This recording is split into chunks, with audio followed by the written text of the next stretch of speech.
আচ্ছা তোর দুজনকার জন্য আজকে একটা কোশ্চিন, যে জন্য যে বলতে পারবি অ্যান্সারটা ঠিক তাকে আজকের চাউমিন খাওয়ানো হবে বা এগ রোল। আগে খাওয়াবো বলো। একদম খাওয়াবো। ঠিক আছে তা বলো। কোশ্চিনটাকে শুন। একটি মাঠে গরু আর হাঁস চড়ছিল, মোট 7টি মাথা, আচ্ছা ঠিক আছে, আর হচ্ছে যে 18টি পা, আচ্ছা। তাহলে হাঁসের সংখ্যা কটি? হাঁসের সংখ্যা কটি? 5টি না 7টি? ঠিক করে অ্যান্সারটা দে। তোর শাশুড়ি বৌমা মিলে যে ফার্স্ট হবে তাকে আজকের এগ রোল খাওয়ানো হবে।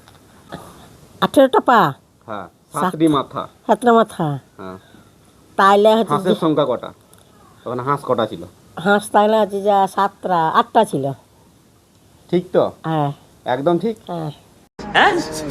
पढ़ाई लिखाई में ध्यान लगाओ, आईएएस बनो और देश को संभालो। ঠিক আছে, তোর 5টা। 5টা। তো বন্ধুরা তোমরাই কমেন্ট করে যারা কোনটা কোনটা ঠিক হবে।